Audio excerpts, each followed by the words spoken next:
My fingers ached from scrubbing. 3 hours of polishing mahogany shelves in a library no one ever used, but Sophia demanded perfection. Every surface had to gleam, every book spine aligned. The mansion slept around me, silent except for the occasional creak of old wood settling into itself. I squeezed the rag over the bucket, watching dirty water swirl.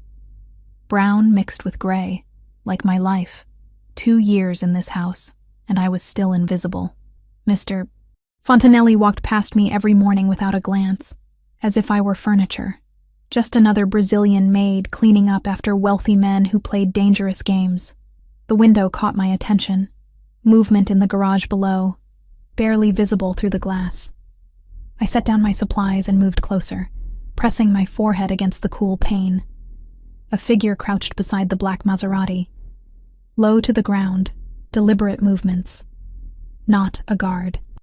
Guards walked upright, confident in their territory. This person moved like they were hiding something. My heart kicked against my ribs. I grabbed the flashlight Sophia kept in the supply closet and headed for the stairs. My sneakers made no sound on the marble steps.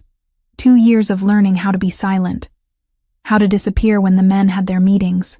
The garage smelled like expensive leather and motor oil. I clicked on the flashlight, sweeping the beam across the space. The Maserati sat pristine and empty. No figure, no evidence anyone had been there at all. I circled the car anyway, searching. Nothing seemed disturbed. The concrete floor showed no fresh marks, no tools left behind. Maybe I'd imagined it. Too many double shifts. Too many nights sending money home to Mama while she fought cancer half a world away. But something felt wrong. The kind of wrong that lived in your bones. The kind veterinarians learned to trust when an animal couldn't tell you where it hurt. I climbed back upstairs, pulse still elevated. Checked the time. 3:47 in the morning. Another hour before the day shift arrived. Before the mansion woke and demanded its breakfast. Sleep would be impossible now. Morning arrived with Sophia's sharp voice cutting through the kitchen. The silver needs repolishing. Did anyone check the wine cellar inventory? Where is breakfast? I moved mechanically, brewing coffee the way Mr. Fontanelli liked it. Dark roast, no sugar, served at precisely 7:30 when he descended from his private wing. 2 years had taught me his patterns. He was a creature of routine, predictable in ways that probably kept him alive in his world. The other staff bustled around me. Maria setting the table, Carlos bringing in fresh flowers, everyone performing their choreographed roles. I was so tired my hands trembled as I arranged the coffee service on the tray. 7:28. I carried it to the breakfast room, set it on the sideboard. Checked the temperature one last time. Footsteps on the stairs. Heavy, measured. Mr. Fontanelli appeared, immaculate in a charcoal suit that probably cost more than I made in 6 months. Dark hair perfectly styled, that scar above his right eyebrow catching the light. 38 years old, and he commanded space like a king surveying his kingdom. His eyes passed over me without recognition. I might as well have been wallpaper. He poured his own coffee, checking his phone with his free hand. Then his phone rang. He answered in Italian, his voice low and controlled. I understood enough to catch fragments. My grandmother had taught me some phrases, back when I still believed I'd use my veterinary degree for something other than treating neglected guard dogs. Brunarelli, territorio portuario, acabar com isso hoje. Port territory. End this today. His tone shifted, became urgent. Non posso aspettare. Devo arrivare veloce. Can't wait. Must arrive fast. He was already moving toward the door, keys in hand, talking about needing to accelerate before Brunarelli changed his mind, about how delays weren't acceptable. And suddenly, I was back in the garage at 3 a.m, seeing that figure crouched beside his car. The connection hit me like ice water. The shadow, the urgency, the need to arrive fast, to drive quickly, to use the brakes on Miami's crowded streets. Don't start your car! The words ripped from my throat before I could stop them. I was running, dropping the coffee tray, my sneakers slapping against marble as I sprinted after him. Every head turned. Sophia's mouth fell open. The guards materialized from nowhere, hands reaching for weapons concealed under their jackets. Mr. Fontanelli froze in the doorway, His gray-blue eyes finally looking at me. Not through me. At me. What did you say? His voice was deadly quiet. The kind of quiet that came before violence. Don't start your car. My breath came in gasps. Please, something's wrong. Who the hell are you? 2 years. 2 years of brewing his coffee, cleaning his house, and he didn't even know my name. Camilla Fontino. I work here. I clean. Words tumbled out too fast. Last night, 3 a.m, I saw someone by your car, in the garage, crouching down like they were underneath it. I went to check, but they were gone. And you're telling me this now? His hand moved to his jacket. I didn't want to know what he kept there. I wasn't sure. I didn't see anything when I looked. But you just said you need to arrive fast. You need to accelerate, and I thought... You thought what? Sabotage. Your brakes. Or maybe the engine. Something that triggers when you drive, when you need to move quickly through traffic. The silence that followed felt like falling. Everyone stared. Sophia looked like she might faint. The guards had their weapons drawn now, pointed at me because I'd dared to shout at their boss. Mr. Fontanelli studied my face. I could see him processing, calculating, deciding if I was crazy or credible or a threat. Enzo. He didn't take his eyes off me. Get the sweep team. Full analysis of the Maserati. Now. Boss, she's just a maid. She probably... Now, Enzo. The command in his voice made everyone move. Enzo barked orders into his radio. Within minutes, 3 men in tactical gear appeared with equipment I couldn't identify.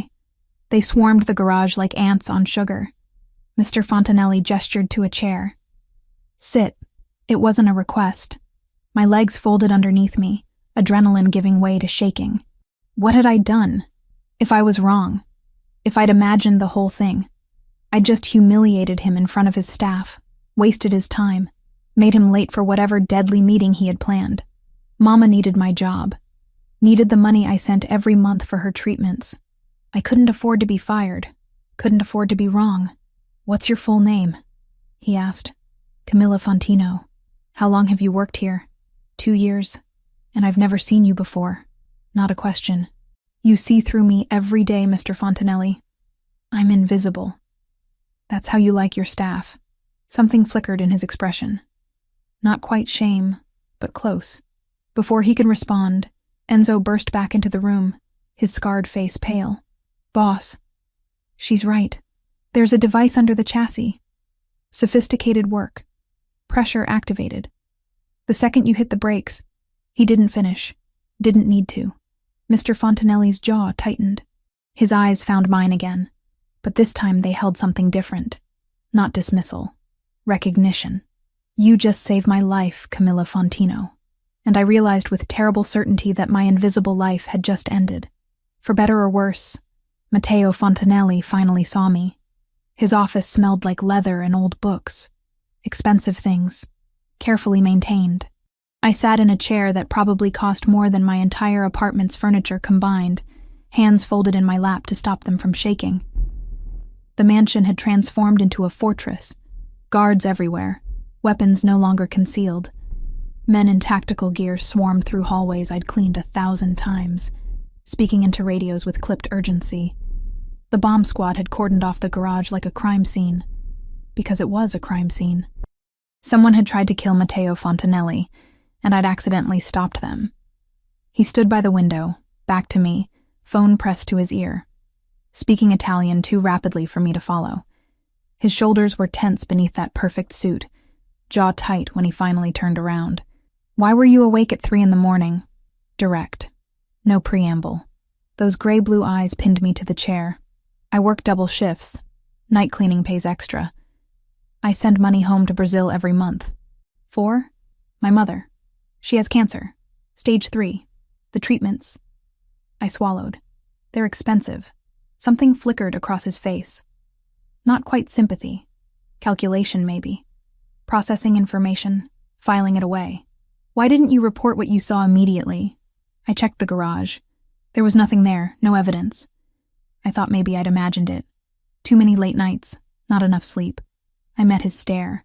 Would you have believed me if I'd woken you at 4 a.m. with a story about shadows?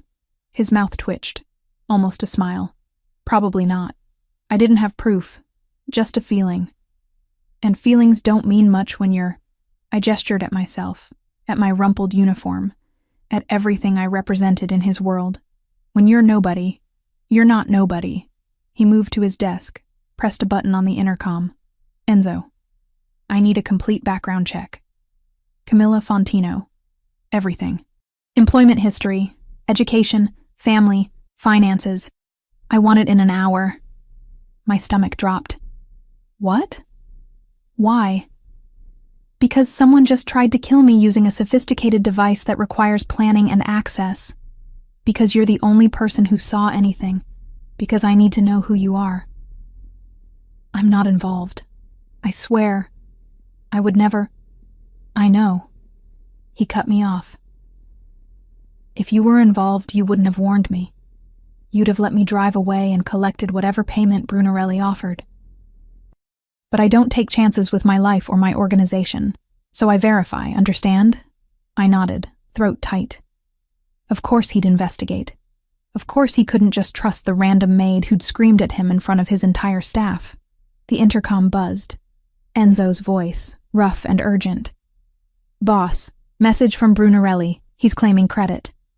Matteo's expression went cold. The kind of cold that made me understand exactly how dangerous he was, how carefully controlled his civility had been until now. Send it to my phone. He looked at the screen, jaw working. Then he handed it to me. The message was in Italian, but short enough for me to parse. Did you like my gift, Fontanelli? Next time I won't be so elegant. The war you wanted starts now. I set the phone down carefully. Who is Brunarelli? Someone who's about to learn what happens when you make this personal. The way he said it sent ice down my spine. I'd lived in this house for 2 years, cleaned bloodstains out of carpets I wasn't supposed to notice, heard screams from rooms I was never allowed to enter. But I'd never seen Matteo Fontanelli angry before. Not really. Now I understood why everyone feared him. She looked terrified. Good. She should be afraid. Fear meant respect, meant understanding the gravity of what she'd stumbled into. But she'd also saved my life. That meant something. In my world, loyalty was currency. Action without expectation of reward was rarer than diamonds. My phone buzzed. Enzo's report, faster than I'd expected. I scanned it quickly, absorbing details. Camilla Fontino, 28, born in São Paulo, Brazil. Veterinary degree from University of São Paulo, graduated with honors. Immigrated to the United States 3 years ago on a work visa. No criminal record. Mother, Ana Fontino, stage 3 breast cancer, currently receiving treatment in Brazil. Medical debts exceeding $200,000. I kept reading. She'd worked at the mansion for exactly 2 years and 3 months. Before that, 3 different cleaning jobs, never staying anywhere longer than 6 months. Sent 80% of every paycheck home to Brazil. No savings, no assets, no life beyond work and survival. Sundays, volunteer work at a community center in Little Havana. Teaching English, helping with paperwork, translating for immigrants who couldn't navigate the system alone. A veterinarian working as a maid. A daughter sacrificing everything for her mother. A woman who gave her free time to help strangers. And I'd walked past her every morning for 2 years without seeing her. Your mother, I said, setting down the phone. How long has she been sick? Camilla's eyes widened. You already have my life story? I told you. I verify everything. Answer the question. 3 years. That's why I came here. Better jobs, better money. I thought I could pay for her treatment, maybe even bring her here eventually. Her voice cracked. But it's never enough. The bills keep coming. I made a decision. Quick, instinctive. The kind that usually served me well. Your salary is doubled as of today, and I'm adding a comprehensive medical benefits package. It includes coverage for family members abroad. Your mother qualifies. She stared at me like I'd spoken a foreign language. What? You saved my life. That's worth more than money, but money is what you need. So that's what you get. I can't accept charity. It's not charity. It's payment for services rendered. You're more observant than my entire security team. That has value. Tears filled her green eyes. She blinked them back furiously, pride warring with relief on her face. "Thank you." I nodded, uncomfortable with her gratitude. Generosity wasn't natural to me. In my world, everything was transactional, but this felt different. She'd acted out of pure instinct, moral courage that couldn't be bought. That made her dangerous, not to me, to Brunarelli. "You can't go home," I said. "Not until we determine if Brunarelli knows who you are. If he had an accomplice who saw you in the garage, you're a target." Fear replaced gratitude. "For how long?" "However long it takes to secure the situation. You'll stay here. Guest wing, not the staff quarters. Enzo will assign personal security. My apartment, my things, we'll retrieve them. Make a list of what you need. Documents, medications, whatever. My men will escort you there tomorrow to collect everything essential." She opened her mouth to argue, then closed it. Smart woman. She understood the reality faster than most. "What happens now?" she asked quietly. "Now?" I moved to the window, looked out at the grounds where my men patrolled with automatic weapons. "Now I end this war before it begins." Brunarelli made a mistake. He showed his hand too early, and he failed. That weakness will cost him everything. I didn't tell her the rest. That she'd become a piece on the board whether she wanted to or not. That by saving me, she'd painted a target on her own back. That I would protect her because she was mine now. My responsibility. My asset. My problem to solve. And I always solved my problems. 3 days of living in luxury felt like wearing someone else's skin. The guest wing had marble floors, a bathroom bigger than my entire apartment, and sheets that cost more than my monthly salary. I couldn't sleep in that bed without thinking about Mama in her hospital room in Sao Paulo, tubes running into her arms while I bathed in unearned comfort. Enzo knocked at 7 in the morning. "Boss wants you ready in 20 minutes. We're getting your things from the apartment." I dressed quickly, pulling on jeans and a sweater Sophia had lent me. My own clothes were still at the apartment, along with everything else that made up my small life. Photos of Mama, my veterinary textbooks, the cross grandmother gave me before she died. The convoy was excessive. 3 black SUVs, 8 armed men, Enzo driving the lead vehicle with me in the back seat. Matteo sat beside me, silent and focused, checking his phone with that perpetual frown. "This seems like a lot for picking up some clothes," I said. He didn't look up. "Brunarelli knows I didn't die. He'll be looking for weak points to exploit." "You're a weak point. Thanks for that. It's not an insult. It's a fact." He finally met my eyes. "You saved my life. That makes you visible. Visibility in my world is dangerous." We drove through neighborhoods I knew well. Little Havana with its bright murals and cafes, the streets where I'd walked home after late shifts, counting tips and calculating how much I could send to Brazil. My apartment building appeared ahead, shabby and familiar. Enzo's radio crackled. A voice, urgent and clipped. He answered in rapid Italian, his face going hard. Matteo swore softly. "We have a problem." "What kind of problem?" "The kind where someone in my organization has been feeding information to Brunarelli." His jaw clenched. "They know where you live. They know we're coming." Before I could process that, Enzo was shouting orders. The convoy screeched to a halt half a block from my building. Men poured out of vehicles, weapons drawn, moving with practiced precision toward positions I couldn't identify. "Stay in the car," Matteo commanded. "Lock the doors. Don't open them for anyone except Enzo or me." Then he was gone, moving with his men toward my building. I pressed against the window, heart hammering. This couldn't be happening. This was my quiet neighborhood, my boring life, my anonymous existence. Gunfire shattered that delusion. The sound was deafening. Muzzle flashes from my apartment building windows, from the rooftop, from positions I couldn't track. Matteo's men returned fire, using vehicles as cover. I saw Enzo drop and roll behind a concrete barrier, heard him shouting coordinates into his radio. Then the grenade. A flash of light. A sound that felt like God punching the earth. The entire 3rd floor of my building exploded outward. My apartment. My things. Everything I owned that wasn't on my body right now, gone in fire and smoke and shattered glass raining down like deadly snow. I couldn't breathe, couldn't think, could only watch as Mateo's men advanced through the chaos, executing a choreographed violence I didn't have words for. It was over in 7 minutes. 7 minutes that felt like hours. 7 minutes that left 4 bodies on the street, all of them Brunarelli's men. None of Mateo's. Enzo pulled open my door. We're leaving. Now. I stumbled out on shaking legs. Mateo appeared, blood on his hands, but none of it his. He grabbed my arm, not roughly, but with urgency that brooked no argument. Can you walk?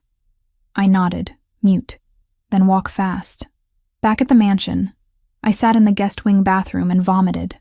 Everything I'd eaten that morning came up, along with terror I couldn't name. Sophia appeared with water and wet towels, her weathered face sympathetic but unsurprised. First time seeing the real world. Yes, that wasn't the real world. That was hell. For men like Mateo, they're the same thing. She pressed the cool towel to my forehead. You should rest. I can't. I need to. What? There was nothing left to do. My apartment was rubble. My possessions were ash. I existed now in the clothes on my back, and the debt I owed to a man who killed people before lunch. A commotion downstairs pulled me from the spiral. Shouting. Not panic, but anger. Controlled fury that was somehow worse. I found Sophia on the landing, watching the scene below. In the mansion's entrance hall, Mateo stood with a man forced to his knees. I recognized the man. Luca, one of the security team. He'd been friendly, always nodding hello when I passed. Now he was bleeding from his mouth, hands bound behind his back. Mateo spoke in Italian. I caught enough to understand. Traitor. Sold us out. Told Brunarelli everything. Luca pleaded, tears on his face, words tumbling out. He had debts, family threatened. He hadn't wanted to betray the family, had no choice. Mateo listened. Then he pulled a gun from inside his jacket. Don't look, Sophia whispered. I looked anyway. The shot was clean. 1 bullet. Luca's body crumpled. And then there was silence except for my own ragged breathing. Mateo holstered his weapon, spoke to his men, who moved to remove the body. Then his eyes found mine across the distance. No apology, no regret. Just cold acknowledgement that I'd witnessed what I'd witnessed. I ran back to my room and locked the door. Hours later, Sophia found me on the balcony. I'd stopped shaking, but the image wouldn't leave. Luca's face. The moment before. The moment after. He was family. Sophia said quietly, standing beside me. Luca. His mother and Mateo's mother were cousins. Mateo knew him his entire life. Then how could he? Because betrayal of blood is the worst sin in our world. Worse than stealing. Worse than murder. Luca gave our enemies access to this house, to Mateo's life, to you. He knew the rules, knew the consequences. There has to be another way. Prison, exile, something that doesn't end in execution. Sophia's expression was sad. In Mateo's world, mercy is death. Show weakness, and others will exploit it. Spare 1 traitor and 10 more appear. It's brutal, but it keeps the rest alive. I wanted to argue, wanted to believe she was wrong. But I'd seen the aftermath of my apartment. Brunarelli had sent men to kill me, to use me as leverage against Mateo. In that world, what was mercy worth? The next days blurred together. I stayed mostly in my rooms, venturing out only for meals I couldn't eat. The mansion felt like a beautiful prison, every window a reminder that outside was a war I'd accidentally joined. Until I heard the whimpering. One of Mateo's German shepherds limping badly in the courtyard. I watched from the window as guards walked past without noticing. The dog, massive and scarred, dragged his left rear leg with every step. My veterinary instincts kicked in before my brain caught up. I was moving, heading downstairs into the courtyard where morning sun turned everything gold. The dog saw me coming and tensed. Attack trained, probably, but also in pain. I slowed, reading his body language. Approached from the side, not head-on. Spoke in Portuguese, the language of my grandmother who'd taught me how to talk to animals. Easy boy, easy.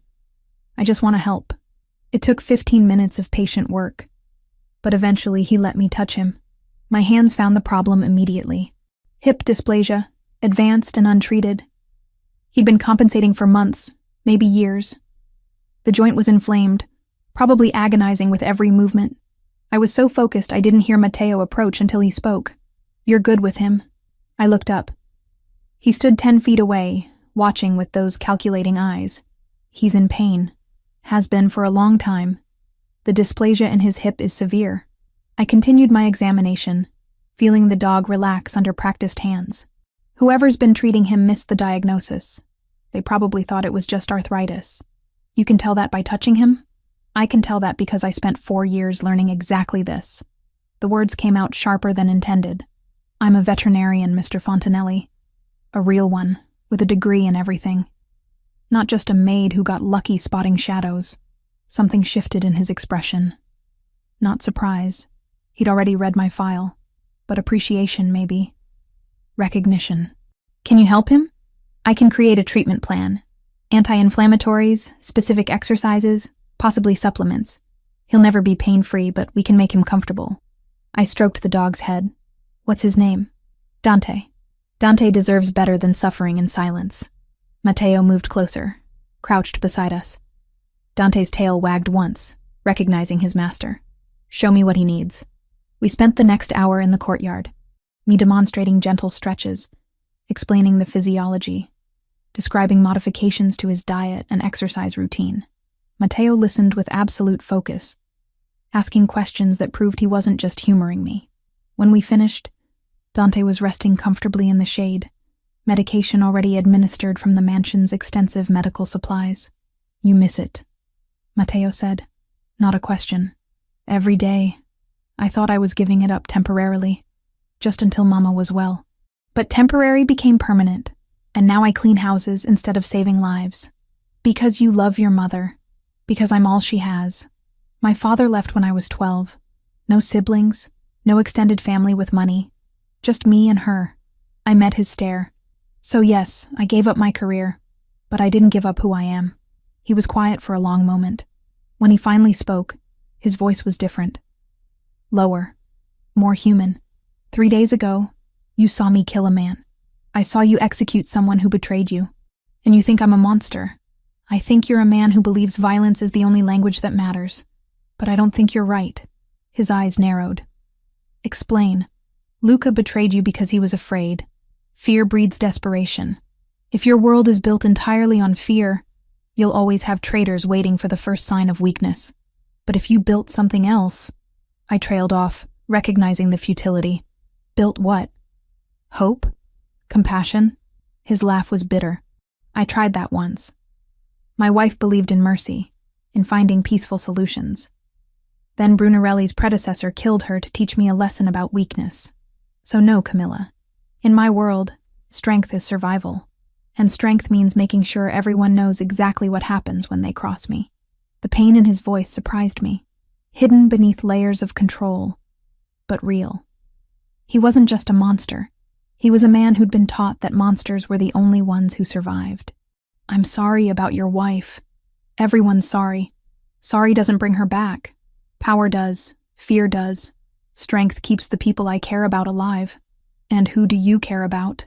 The question slipped out. "When was the last time you let yourself care about anything that wasn't strategy or survival?" He stood abruptly. For a moment I thought I'd gone too far, that he'd dismiss me or worse. Instead, he looked at me with something that might have been loneliness. "That's a dangerous question, Camilla Fontino." Then he walked away, leaving me with Dante and the terrible understanding that Matteo Fontanelli wasn't just my protector or my employer. He was a man drowning in the same isolation I knew too well. And neither of us knew how to reach the surface. Sophia held up the dress like it might bite. Navy blue silk, simple cut, probably cost more than I used to make in 3 months. "It will fit you. Matteo wants you ready in an hour." "Ready for what?" "A meeting, with the other families." Her expression was grim. "You're his witness now. His proof that Brunarelli tried to kill him." My hands trembled as I zipped the dress. It fit perfectly, hugging curves I usually hid under baggy uniforms. I looked like someone else in the mirror. Someone who belonged in Matteo's world of power and violence disguised as elegance. I didn't recognize her. The estate where the meeting took place made Mateo's mansion look modest. Marble columns, fountains with actual gold leaf, gardens lit by thousands of tiny lights. Men in expensive suits stood in clusters, speaking languages I couldn't place. Their women wore diamonds that could fund a small hospital. I felt like a fraud in borrowed silk.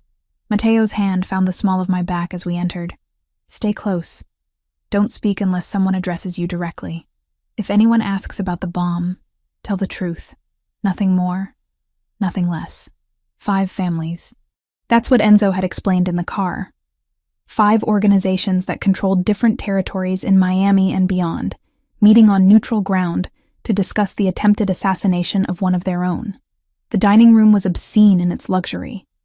Crystal chandeliers, china that looked like it belonged in a museum, servers moving with choreographed precision. I was seated beside Mateo at a long table, acutely aware of every eye assessing me, judging me, wondering what a woman like me was doing in a place like this. The meal began with polite conversation. Business discussed in careful euphemisms, territories and agreements mentioned like they were discussing the weather. I picked at food I couldn't taste, trying to disappear into the chair. Then the doors opened. Salvatore Brunarelli walked in like he owned the room. Older than I'd imagined, maybe 50, with silver hair and a smile that never reached his cold eyes. He was escorted by men from the Versiani family, guests by arrangement I didn't understand. The temperature dropped 10 degrees. Mateo's hand found mine under the table. Squeezed once, a warning. Stay calm, stay quiet. Brunarelli took a seat directly across from us.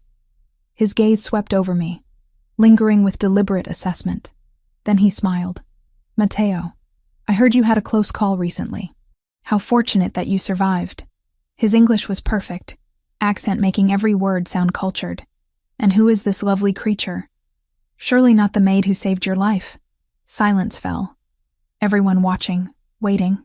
Her name is not your concern, Mateo said quietly. Oh, but it is my concern. When someone interferes with my business, I make it my business to know everything about them. Brunarelli leaned forward. Camilla Fontino, 28, from Sao Paulo originally. Veterinarian by training, though she's been scrubbing toilets for the past 2 years. How the mighty have fallen. Heat flooded my face. How did he know all that? Her mother is dying, you know, Brunarelli continued, addressing the table now, not me. Cancer. Stage 3. The treatments must be terribly expensive. I imagine dear Camilla here would do just about anything for the money to keep her mother alive. Anything at all. Enough. Mateo's voice was steel. I'm simply stating facts. This woman is desperate. Desperate people are unpredictable, unreliable. They'll say whatever they need to say, align themselves with whoever pays the most. How do you know she didn't set up the entire bomb situation herself? A convenient way to get noticed by a wealthy, powerful man? My breath caught. The accusation hung in the air, poisonous and deliberate. Faces around the table showed calculation, doubt creeping in. Was this desperate Brazilian maid trustworthy, or was she playing a deeper game? Or perhaps, Brunarelli said, voice dripping false sympathy, she's simply a tool. A prop Mateo is using to garner sympathy, to justify whatever retaliation he's planning. Either way, she's just a maid, a nobody. Disposable. That word, disposable. Like I was garbage, something to be used and discarded. Mateo stood. The movement was so sudden, so controlled in its violence, that everyone froze. You will not speak about her again. Or what? Brunarelli smiled. You'll threaten me in front of witnesses? In neutral territory? That's beneath you, Mateo. Listen carefully. All of you. Mateo's voice filled the room. Camilla Fontino is under my personal protection. Not as an employee. Not as a witness. As someone I have claimed. Anyone who harms her, threatens her, or speaks about her with disrespect answers to me. This is not negotiable. This is not temporary. This is permanent. The words landed like bombs. I saw the reactions, the understanding dawning. In their world, such a declaration meant something specific. It meant I wasn't just protected, I was his. Part of his territory, his assets, his world in a way that changed everything. Brunarelli's smile widened. How fascinating. You've made this personal, Matteo. That's always a mistake. The mistake was yours. Trying to kill me. Failing. And now insulting what's mine. What's mine? The possessiveness should have angered me. Instead, it felt like armor. We left before dessert. Matteo's hand on my back, guiding me through rooms that blurred together. I couldn't stop shaking. Humiliation and anger warring in my chest. In the car, silence stretched between us. Enzo drove, eyes carefully on the road. I'm sorry. Matteo's voice was low. I underestimated him. I thought bringing you would solidify my position, prove the assassination attempt was real. I didn't think he'd destroy me in front of everyone. My voice broke. Make me sound like a desperate whore who'd do anything for money? You're not, and anyone with a brain knows that. Do they? Or do they think exactly what he suggested? That I'm using you or you're using me, and either way I'm nothing but a tool? He reached for my face, fingers hovering near my cheek. For a heartbeat, I thought he'd touch me. Then he pulled back, jaw tight. You deserve better than this. Better than my world, my enemies, my wars. You should be saving animals in Brazil, living a normal life where men like Brunarelli don't even know you exist. But they do know I exist now. Because of you. Because of me. He agreed. The pain in his voice surprised me. I've painted a target on you that won't disappear even if you leave. You're marked now. By your association with me. By the choice you made to warn me. There's no going back to invisible. The truth of it settled like lead in my stomach. He was right. I could never go back to being nobody. The forgettable maid no one noticed. I'd saved Matteo Fontanelli's life, and that action had consequences I was only beginning to understand. When we reached the mansion, I went straight to my room, stripped off the borrowed dress, threw it in a corner, stood under a shower hot enough to scald, trying to wash away the humiliation. I was toweling my hair when my phone rang. Mama's number. Mãe? My voice cracked. Camilla, minha filha. She was crying. Happy, crying. The doctor called. I'm being transferred. To Miami. To a hospital called Blackwell. They said there's an experimental treatment, that it might save my life. They said everything is paid for. Everything is arranged. How is this possible? My hand tightened on the phone. What? They said a benefactor made arrangements. They wouldn't tell me who. But Camilla, this is a miracle.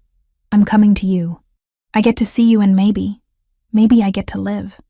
I ended the call in a daze. Walked to Matteo's office without thinking, without planning.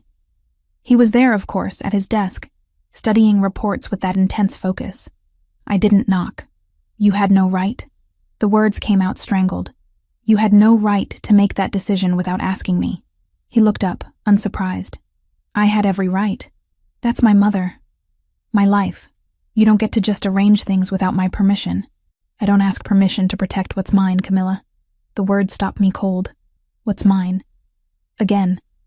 That claiming. I'm not yours. Aren't you? He stood, moved around the desk. You're living in my house, under my protection, targeted by my enemies because you saved my life. You're mine whether you want to be or not. That doesn't give you the right to. It gives me every right. Your mother was dying in Brazil, while you worked yourself to exhaustion, trying to save her with money you'd never have enough of. I have the resources. I have the connections. I can give her a chance she wouldn't have otherwise. So I did. I'd do it again. Fury and something else tangled in my chest. You're arrogant. You're controlling. You think money solves everything. Money solves most things. But that's not why I did it. He was close now. Close enough that I could see the intensity in those gray-blue eyes.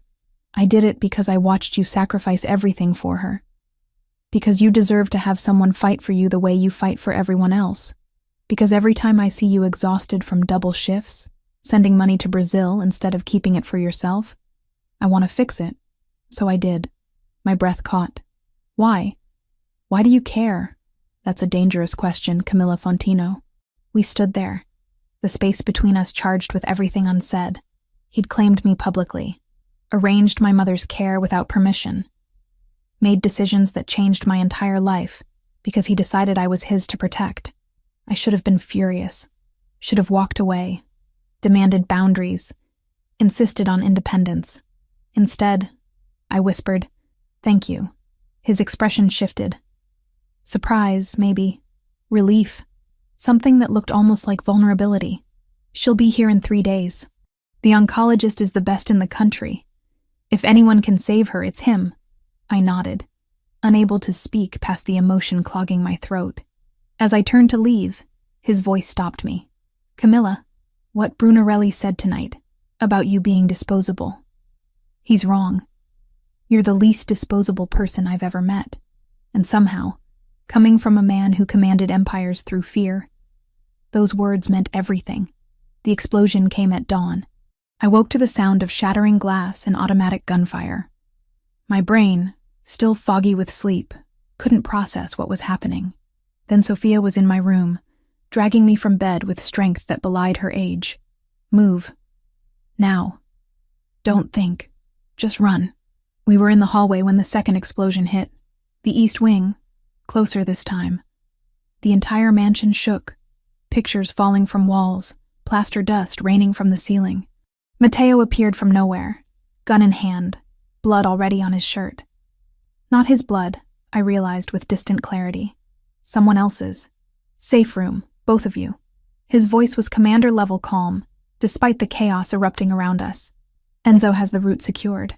Like hell, the words came from some primal part of me that refused to hide while people died. "I'm not hiding in a panic room while your men bleed out. Camilla, this isn't negotiable. Neither am I." Another burst of gunfire, closer now. Matteo swore, grabbed my arm, half-dragged me toward the reinforced corridor that led to the safe room. Sophia ran ahead, surprisingly fast for a woman pushing 60. We were 20 feet from safety when I heard the scream. One of the guards. Young guy named Marco, who always smiled when I passed. He was on the ground in the entrance hall, clutching his abdomen, blood everywhere, pooling beneath him like spilled wine. I broke free from Matteo's grip and ran. "Camilla, no!" But I was already sliding to my knees beside Marco, hands pressing against the wound. Exit wound in his back, through and through. Abdominal cavity compromised. I'd seen this before, in veterinary trauma cases. The principles were the same whether the patient had 2 legs or 4. Pressure. I need something for pressure. My voice sounded distant, clinical. Training kicking in over terror. Enzo appeared with a first aid kit.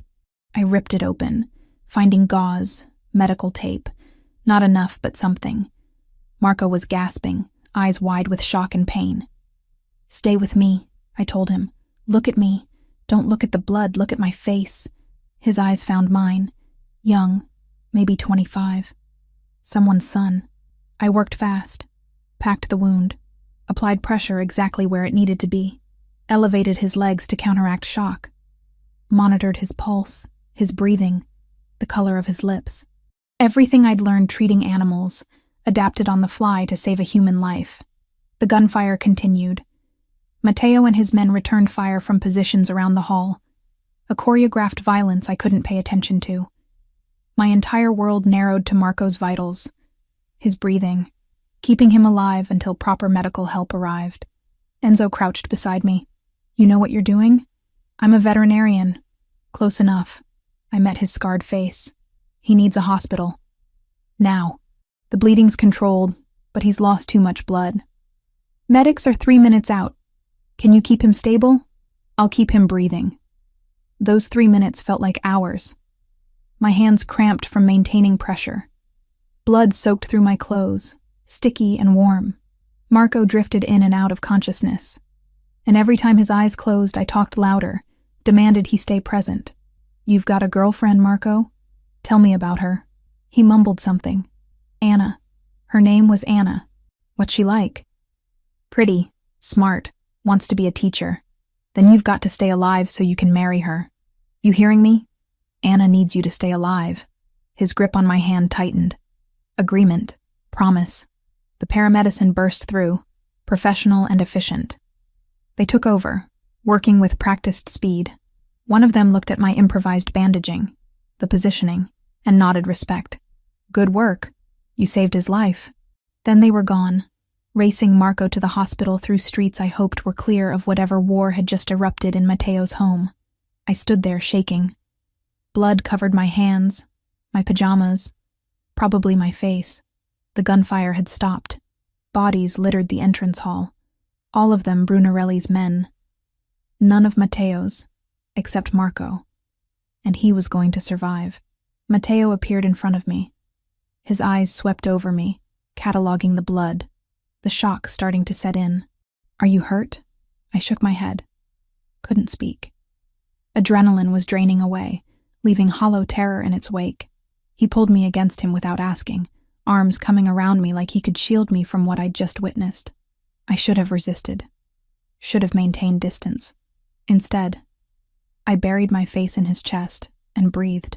He smelled like gunpowder and something darker, but his heartbeat was steady. Real. Alive. You shouldn't have run toward the danger, he said quietly. Someone had to. That's not your job. Then whose job is it? Watching people bleed out because I'm too scared to help? He pulled back enough to look at me. Blood streaked his face, a cut above his eyebrow dripping steadily. I reached up without thinking, pressing my hand to the wound. You're hurt. It's nothing. It's bleeding. Sit. To my surprise, he obeyed. Sank into a chair while I examined the cut with hands that still trembled. Not deep, but head wounds bled impressively. I used gauze from a scattered first aid kit, cleaned it, applied pressure. His eyes never left my face. Where did you learn that? He asked. The trauma response. That wasn't just veterinary school. My grandmother, she was a nurse in São Paulo during bad years. Taught me field medicine when I was 12. Said everyone should know how to keep someone alive when proper doctors weren't available. The memory brought unexpected tears. She'd be horrified I was using it in a mansion, not a village. She'd be proud. You were fearless. I was terrified. Courage isn't the absence of fear. It's acting despite it. His hand covered mine where I still pressed the gauze. You could have hidden in the safe room. Should have. But you ran toward the screaming instead. Habit. Veterinarians don't get to wait for permission in emergencies. An animal is dying, you move, you act. You don't think about danger or consequences, you just do what needs to be done. Something shifted in his expression. Understanding, maybe. Recognition of a kindred drive. That's what I saw in you. From the beginning. His voice was rough. That instinct to act when everyone else freezes. It's rare, dangerous, and completely remarkable. The space between us felt charged. Electric. His hand still covered mine, his eyes holding me in place more effectively than any order. Then Enzo's voice cut through the moment. Boss, perimeter's secure. 17 hostiles down. None escaped. We're clear. Mateo stood, reluctantly breaking the connection. Casualties on our side? Marco's the only critical. 3 minor injuries already treated. We got lucky. Luck had nothing to do with it. Preparation did. He glanced at me. And having a veterinarian who doesn't know when to run away. I should have felt insulted. Instead, I felt seen. The next hours blurred. Police arrived but didn't enter. A peculiar dance I didn't understand. Cleanup crews materialized from nowhere, efficient and silent. By noon, the mansion looked untouched except for boarded windows and new security stations. I found Mateo in his office, staring at surveillance footage. The attack had been coordinated, professional. 20 men with military-grade weapons, hitting simultaneously from 3 points. Brunarelli? I asked from the doorway. Who else? He didn't look away from the screens. This was retaliation for the dinner, for me claiming you publicly. He's making a point. What point? That he can reach me anywhere, that nowhere is safe, that everyone I care about is vulnerable. Everyone I care about. The words hung heavy. I moved into the room, closed the door behind me, stood in front of his desk until he had to look at me. I'm still here, I said quietly. He tried.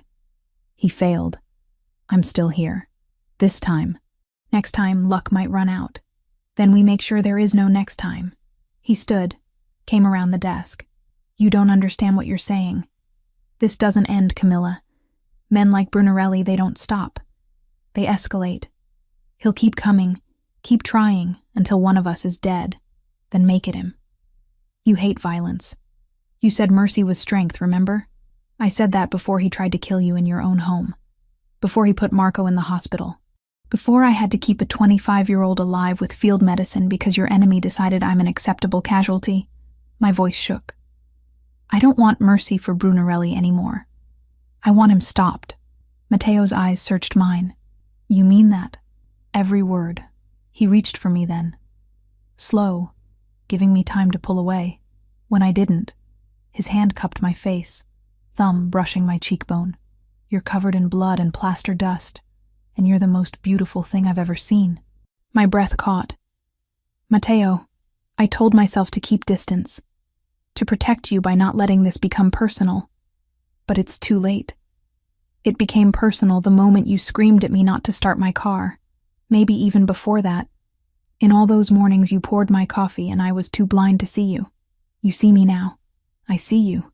I can't stop seeing you. His forehead touched mine, and that terrifies me more than Brunarelli ever could. I closed the distance, kissed him with everything I'd been holding back. Weeks of tension and fear and connection I didn't have words for. He responded instantly, one hand in my hair, the other pulling me closer. It wasn't gentle. It was desperate, consuming. Two people who'd looked at death and chosen life instead. When we finally broke apart, both breathing hard, his eyes held questions. My room or yours? I whispered. Mine. It's more secure. Even in this, he thought about protection. It should have annoyed me. Instead, it made me want him more. We barely made it to his suite. Clothes discarded between kisses, hands mapping territory that had existed only in stolen glances before. He was careful despite the urgency, checking that I wanted this, wanted him, wanted all the complications that came with crossing this line. I answered by pulling him down to me. Afterward, wrapped in sheets that cost more than my former rent, his arm around me like a shield. I felt the magnitude of what we'd done. Not the physical act, the choice. I'd chosen him, his world, his wars, all of it. No going back now. He murmured against my hair, reading my thoughts. Did you want to go back? No. But I wanted you to have the option. I turned to face him. I saved your life because it was right. I'm staying because I want to. Those are separate choices. Are they? His finger traced patterns on my shoulder. You're here because of that morning in the garage. Everything stems from that moment. Maybe. Or maybe I was always going to end up here, and the bomb was just the catalyst. I pressed my palm against his chest, feeling his heartbeat. Do you believe in fate? I believe in cause and effect, action and consequence. He caught my hand, brought it to his lips. But if fate brought you into my life, then fate has better timing than I credited. Outside, guards patrolled, enemies plotted, wars waited to be fought. But in that moment, wrapped in each other, we allowed ourselves to believe in something other than survival. We allowed ourselves to believe in us. The morning after changed everything. I woke in Matteo's bed, sheets tangled around us, sunlight streaming through bulletproof windows. For a moment, it felt normal. Then I remembered where I was, who he was, what we'd become. Sophia's expression when I appeared for breakfast told me the entire household knew. Not judgment exactly, but calculation. The maid was sleeping with the boss. Power dynamics had shifted in ways I couldn't fully comprehend yet. Matteo didn't hide it. His hand on my back as we walked through the house, casual possession that made his men avert their eyes respectfully. I'd gone from invisible to untouchable overnight. It should have felt like victory. Instead, it felt like a target. 3 days into our new reality, Enzo burst into the study where Matteo was teaching me how his security systems worked. His scarred face was pale, jaw tight. Boss, package arrived. You need to see this. The video played on Matteo's laptop. I wished I hadn't watched. A man tied to a chair, face swollen from beatings. Brunarelli's voice off camera, calm and conversational, asking questions about Matteo's operations, his roots, his weaknesses. The man, one of Matteo's low-level informants, refused to answer. What followed made me turn away, bile rising in my throat. When the video ended, Brunarelli appeared on camera. Smiled. Your turn, Fontanelli.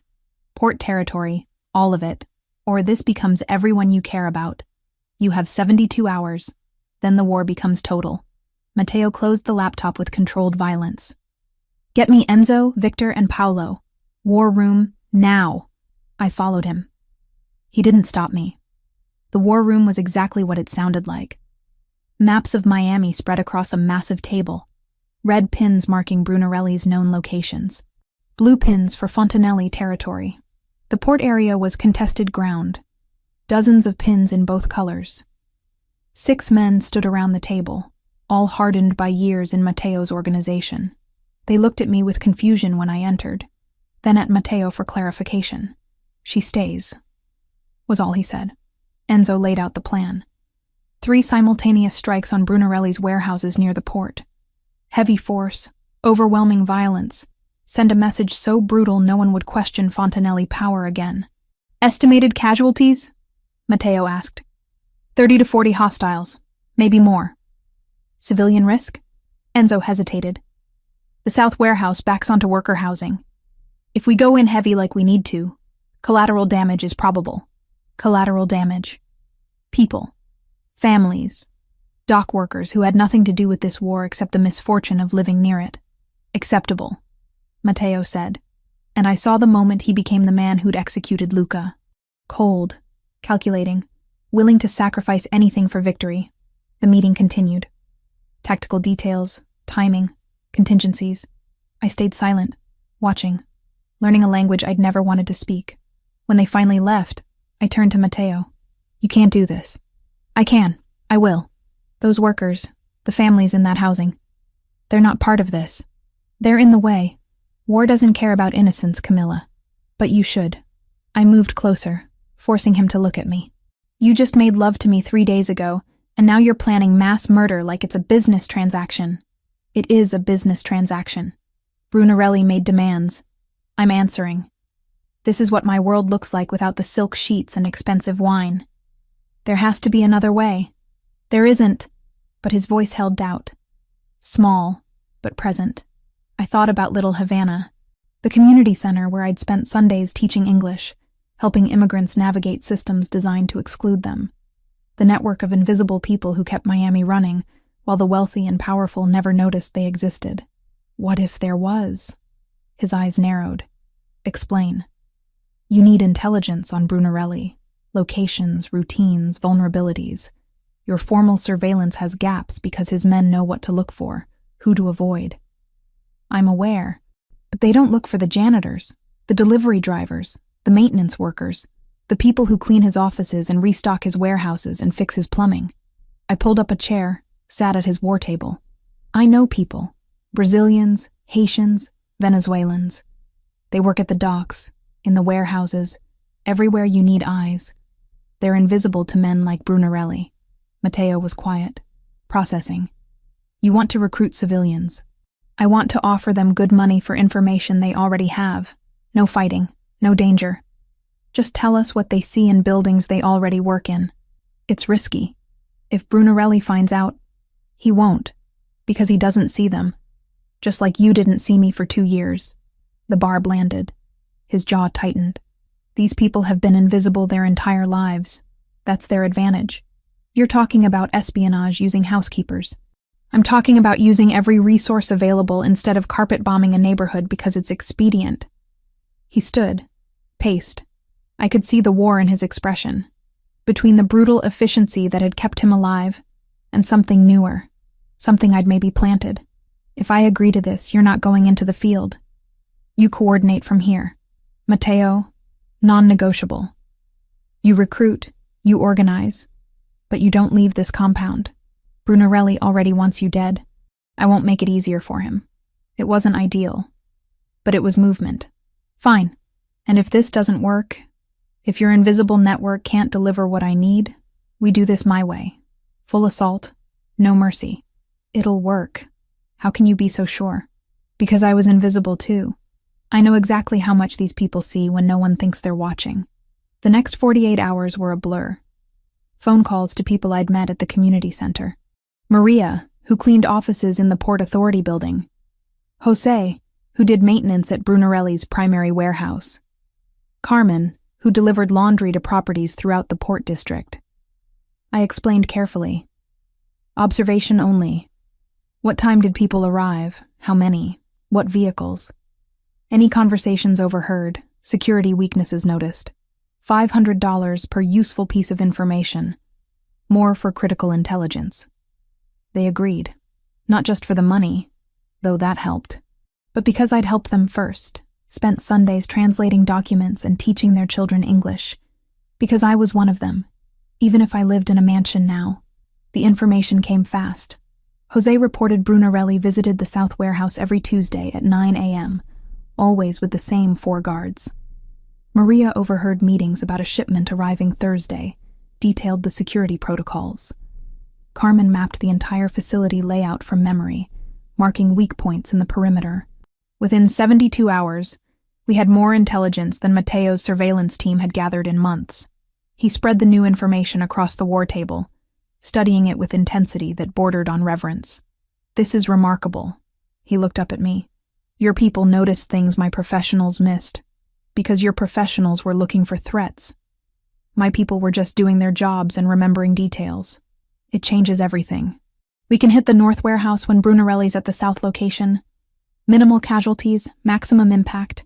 Avoid the civilian housing entirely. Relief flooded through me. So we're not bombing neighborhoods? Not today. He pulled me against him, surprising gentleness after hours of military planning. You did good, Camilla. Better than good. You showed me something I'd forgotten. What's that? That the people no one notices are sometimes the most dangerous weapons in the room. I thought about myself, cleaning his library while planning saved his life, about all the invisible workers who'd just helped plan a counterstrike, about power that came not from violence but from information, community, connection. We're not weapons, I said quietly. We're people. That's the difference. His kiss was answer enough. The strike happened 2 days later. Surgical precision, based on intelligence from people Brunarelli had never thought to fear. His North Warehouse was hit during the Tuesday meeting window. Most of his organization was elsewhere, exactly as Jose had predicted. Casualties. Minimal. Brunarelli's supply chain. Crippled. Message sent. Fontanelli had eyes everywhere. When Matteo returned, bloodied but victorious, he found me in his study. Pulled me close despite the combat dirt and sweat. Your way worked. Our way, I corrected. We did this together. Partners? I met his gaze. Partners. And for the first time since this war began, I believed we might actually win it. The plan was perfect on paper. Hit Brunarelli's main depot at dawn, cripple his supply lines, end the war before it consumed us all. Intelligence from Camilla's network had given us everything we needed. Guard rotations, entry points, even the security codes. Too perfect. I stood in the war room at midnight, studying the layout one more time. Something nagged at me, an instinct honed by 20 years of survival in a world where mistakes meant body bags. My phone buzzed.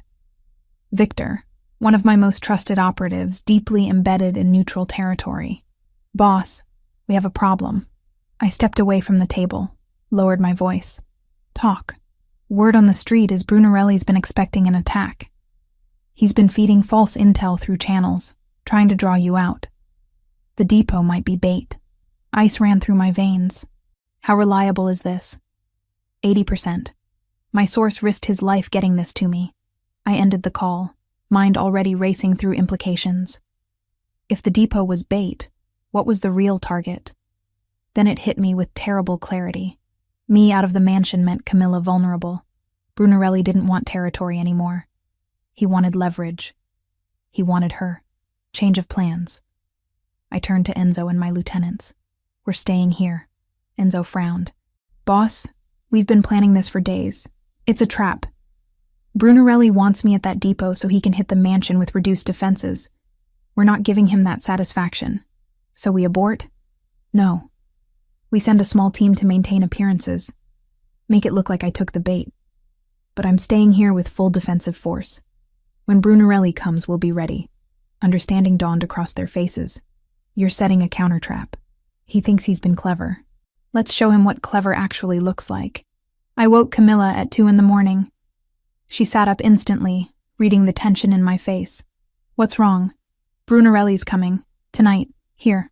I handed her a vest, Kevlar reinforced. Put this on. Don't argue. To her credit, she didn't. Just pulled the vest over her nightshirt and stood. What do you need me to do?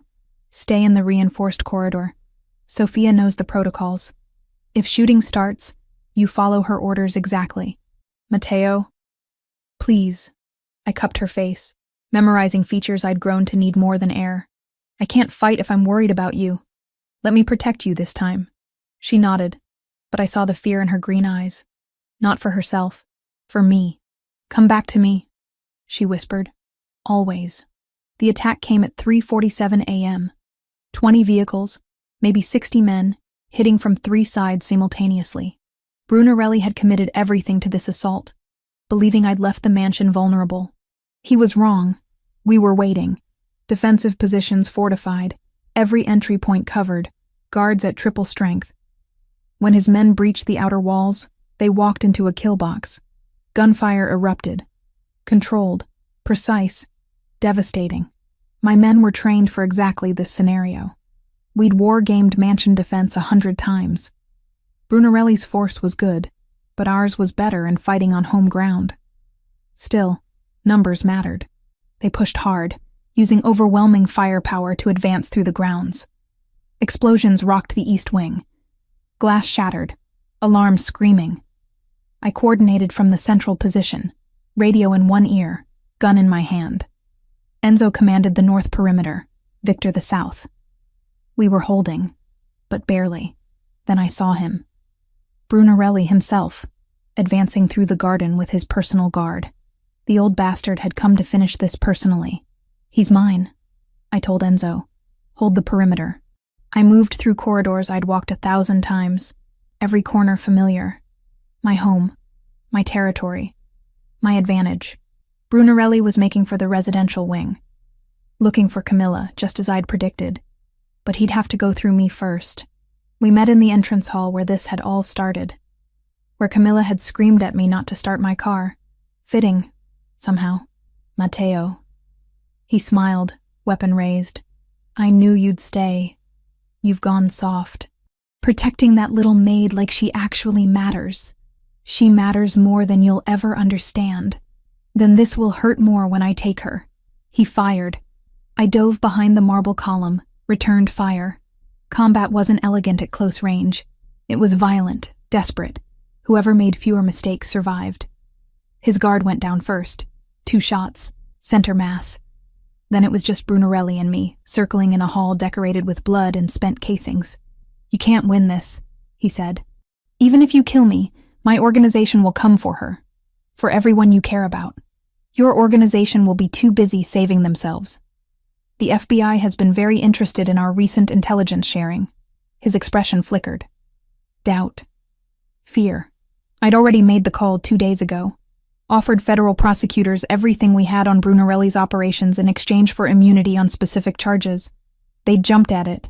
Brunarelli just didn't know yet that his entire empire was about to collapse. We traded fire.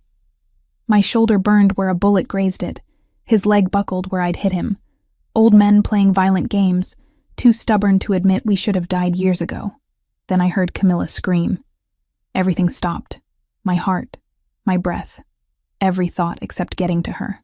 Brunarelli smiled through blood-stained teeth. Sounds like my men found her after all. I ran. Left Brunarelli bleeding in the entrance hall. Ran toward her voice. Found her in the north corridor. One of Brunarelli's men dragging her by the arm, gun to her head. Stay back, Fontanelli, or I paint the walls with her brain. Camilla wasn't crying. Wasn't begging. Her eyes met mine and I saw calculation. She was planning something. Then she moved. A sharp elbow to the man's ribs. Exactly where Sophia had taught her during those self-defense lessons I'd insisted on. His grip loosened just enough. She twisted, dropped her weight, used his own momentum against him. The gun went off. I fired simultaneously. The man crumpled. Camilla stood there, breathing hard, unhurt. Sophia's a good teacher. Pride flooded through me, mixed with lingering terror. You're supposed to stay in the safe corridor. He broke through. Had to improvise. Enzo's voice crackled over the radio. Boss, perimeter secure. Hostiles neutralized or retreating. Brunarelli? Still breathing. Send medics to the entrance hall. We found him there, bleeding from multiple wounds but alive. His eyes tracked us with hatred and grudging respect. Go ahead, he rasped. Finish it. You've won. I raised my weapon. One shot. End this forever. No more threat to Camilla, to my organization, to everything I'd built. But I saw her face. Saw the woman who'd argued for mercy, for justice, for something beyond endless violence. I lowered the gun. Call an ambulance, I told Enzo. And call my FBI contact. Tell them Salvatore Brunarelli is ready to discuss cooperation in exchange for protection from his former associates. Shock registered on Brunarelli's face. You're letting me live? I'm letting the justice system handle you. You'll testify against every member of the 'Ndrangheta in Florida. You'll spend whatever years you have left in witness protection, cut off from everything you built. That's worse than a bullet. Camilla's hand found mine. Squeezed once. Approval. Besides, I added, looking at the woman who'd changed everything, someone recently taught me that true strength isn't about how much violence you can inflict. It's about choosing something better when you have the power to destroy. The ambulance came. Federal agents not far behind. Brunarelli was loaded onto a stretcher, already negotiating his surrender in exchange for protection. As dawn broke over the mansion, Camilla and I stood in the ruins of the entrance hall. Bullet holes in marble. Blood on pristine floors. But alive. Together. You chose mercy, she said quietly. I chose us. There's a difference. She turned into my arms, and I held her like I'd never let go. The war wasn't over, not completely. There would be trials, testimony, reorganization, but the worst was past. We'd survived. More than that, we'd won without losing ourselves in the process. That was worth more than any territory, any empire, any amount of blood spilled in the name of power. That was everything. 3 months felt like a lifetime and a heartbeat all at once. The mansion had been rebuilt, stronger than before. Brunarelli's testimony had dismantled the 'Ndrangheta's Florida operations, earning Matteo cautious respect from other families and a tentative peace he hadn't known in years. The port territory was finally, definitively his. But none of that mattered as much as the woman walking through airport arrivals, frail but alive. I ran to her. Years of distance collapsing in an embrace that smelled like home and hospital antiseptic. Mama held me tight, tears streaming down her weathered face. Minha filha, let me look at you. She pulled back, studying me with eyes that had always seen too much. You're different, stronger, and in love, I think. Heat flooded my cheeks. Mama, Don't lie to your mother. I know that look. Same one your grandmother had when she talked about your grandfather. Her gaze moved past me to where Matteo stood at a respectful distance, flanked by Enzo and 2 guards. Is that him? The man who saved my life? He saved both our lives. Multiple times. I took her hand. Come meet him. Matteo looked nervous, an expression I'd never seen on him before. This man who commanded empires through force of will was anxious about meeting a 62-year-old woman with cancer. Mrs. Fontino, it's an honor. He extended his hand formally. Mama ignored it, studying his face with the intensity of someone reading souls. You love my daughter. Not a question. Matteo didn't flinch. More than I have words for. Good, because if you hurt her, cancer or not, I will find a way to make you regret it. A smile broke across his face, genuine and warm. I believe you would. Now. I'm told there's a mansion with a guest suite that has my name on it, and I'm exhausted from the flight. Camilla, help your old mother to the car. Dinner that night was surreal. Mama at one end of the table, Matteo at the other. Me caught between my 2 worlds trying to reconcile. Sophia had prepared Brazilian dishes, a gesture that made Mama cry grateful tears. "Tell me how you met," Mama said over the main course. The real story, not whatever sanitized version Camilla gave me on the phone. I looked at Mateo. He looked at me. Then we told her everything. The shadow in the garage, the bomb, the war that followed. She listened without interrupting, face growing more serious with each revelation. When we finished, she was quiet for a long moment. Then she reached across the table, took both our hands. My daughter has always had the instinct to run toward suffering instead of away from it. When she was 8, she found a dog hit by a car. Everyone told her to leave it, that it was dying anyway. She sat with that dog for 6 hours until a veterinarian came. The dog lived. Mama squeezed my hand. "She chose you not because you're powerful or wealthy, Mateo. She chose you because she saw something worth saving. Don't prove her wrong." "I won't," he promised. And I believed him. The next days fell into a routine that felt almost normal. Mama's treatment continued at Blackwell, her response exceeding doctors' expectations. I spent mornings with her, afternoons helping Mateo with legitimate business operations, evenings in his arms planning a future that felt increasingly possible. But something was missing. A restlessness I couldn't name, growing with each passing day. Mateo noticed, of course. He noticed everything about me now. "Talk to me." We were in his study, late evening, city lights spreading below us like fallen stars. "Something's bothering you. I don't know how to explain it." I set down the financial report I'd been pretending to read. "Everything is perfect. Mama's getting better. We're together. The war is over, but I feel empty." He moved from behind his desk, sat beside me on the leather couch. "Empty how? Like I'm just existing. I'm not the maid anymore, but I'm not anything else either. I'm just Matteo Fontanelli's girlfriend who lives in his mansion and waits for him to come home from running his empire." The words tumbled out. "I love you, but I need to be more than someone you love. I need purpose. Something that's mine." Understanding dawned in his eyes. "What do you want?" "I don't know. That's the problem." "Then let me ask differently." He took my hands, turned me to face him fully. "If you could build anything, do anything, what would it be? Forget my world, my limitations. Just you, Camilla. What does your dream look like?" The answer came immediately, like it had been waiting for permission to exist. A veterinary clinic. In Little Havana or Liberty City. Somewhere people can't afford the expensive clinics, where animals suffer because their owners have to choose between medicine and rent. The vision crystallized as I spoke. Free or sliding scale. Staffed by people from the community. A real practice where I could use my degree, help animals, employ people who need work, build something that actually matters. Then we'll build it. I blinked. Just like that? Just like that. "You want a clinic, we'll open a clinic. You want 10 clinics, we'll open 10. He cupped my face. "You think I didn't notice how you light up when you're treating Dante? How you come alive with purpose? I've been waiting for you to figure out what you needed. Now you have. Mateo, veterinary clinics don't exactly fit the profile of your business interests. No, they're better. Legitimate, useful, exactly the kind of operation I need to balance the darker parts of my portfolio." His thumb brushed my cheekbone. "And they're yours, completely yours.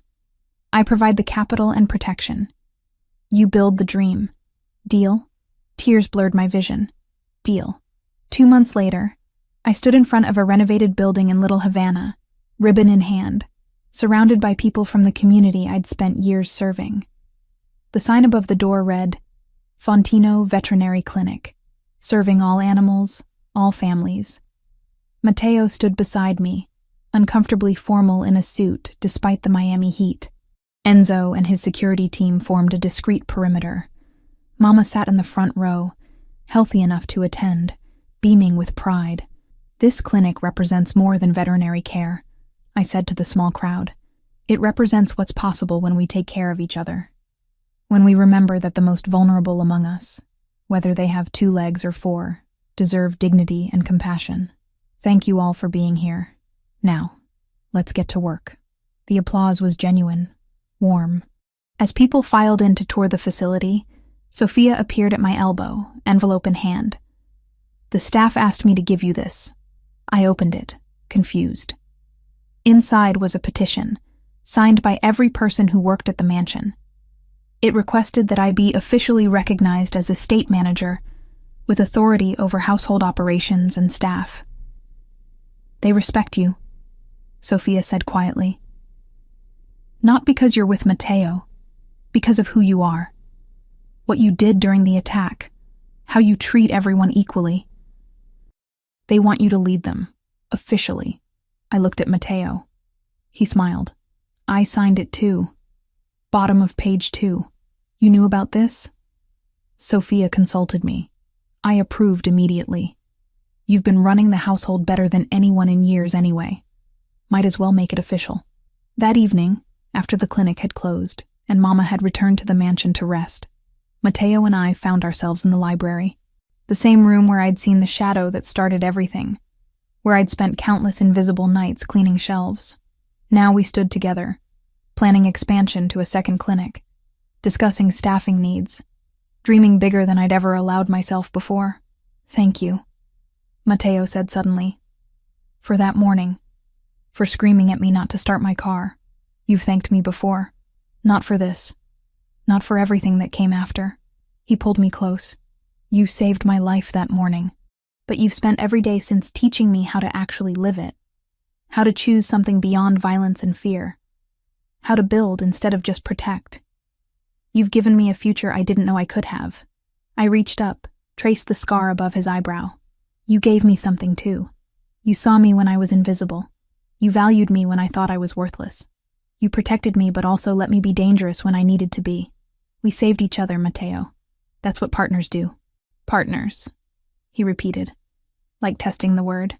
"I like that better than any other label we could use." "Better than girlfriend?" "Much better. Partners implies equality, shared purpose, building something together rather than one person following the other." He kissed me, soft and sure. "Is that what we are? Partners building something new?"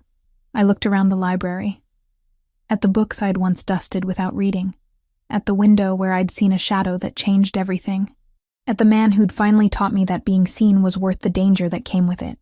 That's exactly what we are. Outside, the mansion grounds glowed with security lights. Guards patrolled, protecting the empire Matteo had built through blood and strategy. But inside this room, wrapped in his arms, I felt the future taking shape. Not just survival, not just safety, something better. Something built on trust and respect, and the knowledge that true strength came from choosing compassion when you had power to destroy. We'd both been invisible in our own ways. Him, hiding humanity behind the mask of a Mafia boss. Me, hiding competence behind the uniform of a maid. Now we were seen. By each other, by the world, by ourselves. And that was worth every danger, every battle, every moment of fear. Because being truly seen by the person you love was the rarest treasure of all. And we'd fought too hard to ever take it for granted again.